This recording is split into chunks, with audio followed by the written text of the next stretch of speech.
Hi, Mello സ്പേസിൻ്റെ മറ്റൊരു എപ്പിസോഡിലേക്ക് എല്ലാവർക്കും സ്വാഗതം. നമ്മൾ ഇന്നർ ചൈൽഡിൻ്റെ വൂൺസിനെ കുറിച്ചാണ് പറഞ്ഞുകൊണ്ടിരിക്കുന്നത്. ഇന്ന് ഞാൻ പറയാൻ പോകുന്ന ടോപ്പിക്ക് ഒരു പക്ഷേ എല്ലാവർക്കും ആരെങ്കിലുമൊക്കെ ആയിട്ട് അനുഭവമുള്ളൊരു കാര്യമായിരിക്കും. നിങ്ങൾ ചില ആൾക്കാരെ കാണത്തില്ലേ, ലൈഫിൽ എല്ലാ കാര്യം പെർഫെക്റ്റ് ആയിട്ട് ചെയ്യുന്നവർ. അവരുടെ ടേബിള്, അവരുടെ ഷെൽഫ്, അവരുടെ ബെഡ്, അവരുടെ ലൈഫിലെ പ്ലാനിങ് വരെ സോ പെർഫെക്റ്റ്.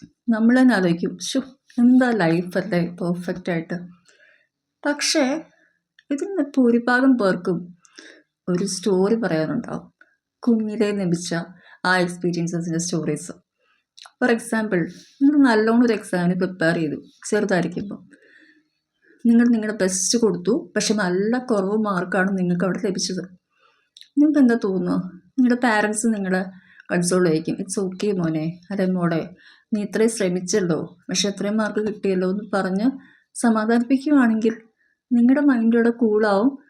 നിങ്ങൾക്ക് പ്രത്യേകിച്ച് വേറൊരു ഒരു ഗിൽറ്റോ അങ്ങനെയൊന്നും തോന്നില്ല. പക്ഷേ ഇൻസ്റ്റെഡ് ഓഫ് ദാറ്റ് നിങ്ങളുടെ പാരൻസ് പറയാണ്, കണ്ടില്ലേ കുറച്ച് മാർക്കും കൊണ്ട് വന്നേക്കുന്നു, നിന്നെ ഒന്നിനും കൊള്ളത്തില്ല, അപ്പുറത്തെ വീട്ടിലെ കൊച്ചിനെ കണ്ടുപിടിക്കുക, അതിന് എത്ര നല്ല മാർക്ക് കിട്ടി, അവനെപ്പോഴായോ കൂടെ നിനക്ക് എന്നൊക്കെ പറയുമ്പോൾ ആ കുഞ്ഞു മനസ്സിനാണ് അവിടെ മുറിവേൽക്കുന്നത്.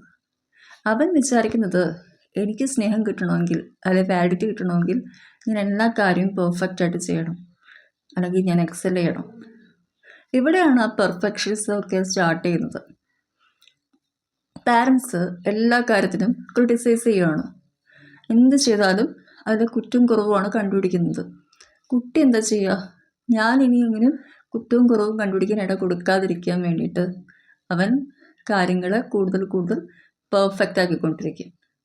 ഇതൊരു പ്രശ്നം കൂടിയാണ്. കാരണം അവർക്ക് മറ്റുള്ളവരും പെർഫെക്റ്റ് ആവണം എന്നൊരു തോന്നൽ അവർ ഡെവലപ്പ് ചെയ്യും. അതല്ലെങ്കിൽ അവർ വളരെ ഫ്രസ്ട്രേറ്റഡ് ആവും, ദേഷ്യം വരും, അങ്ങനെയൊക്കെ ചെയ്യും. ഇത് കഴിഞ്ഞ് കുറച്ചും കൂടെ കഴിയുമ്പോൾ, പ്രായം കുറച്ച് കൂടുമ്പോൾ മറ്റുള്ളവർ എന്നെ ജഡ്ജ് ചെയ്യുമോ എന്നുള്ളൊരു ഫീലിങ്ങിലേക്ക് ഇത് മാറുന്നുണ്ട്. സത്യം പറഞ്ഞാൽ ഇതൊരു കേജാണ്. Perfectionism is a cage. നമ്മളൊരു ഹ്യൂമൻ ബീയിങ് ആണ്, സിവിയർ ഹ്യൂമൻ ബീയിങ്സ്. നമ്മുടെ ലൈഫിൽ കുറച്ച് ഇംപെർഫെക്ഷൻസ് ഉണ്ട്, മെസ്സിനെസ് ഉണ്ട്. It's okay. നമ്മൾ ആദ്യം എന്താ പറയുക, നമ്മളോടാണ് കമ്പാഷനേറ്റ് ആവേണ്ടത്. കാരണം it's okay to be not okay എന്ന് നമ്മളോട് അത് പറഞ്ഞ് പഠിപ്പിക്കുമ്പോഴേ നമുക്ക് ലൈഫിലെ ചെറിയ ചെറിയ കാര്യങ്ങളൊക്കെ എൻജോയ് ചെയ്ത് ആ ഒരു മെക്കാനിക്കൽ ഫോം ഓഫ് ലൈഫിൽ നിന്ന് മാറിയിട്ട് ലൈഫിൻ്റെ ബ്യൂട്ടി എന്താണെന്ന് തിരിച്ചറിഞ്ഞ് അതിനെ സ്നേഹിക്കാനൊക്കെ പറ്റുള്ളൂ.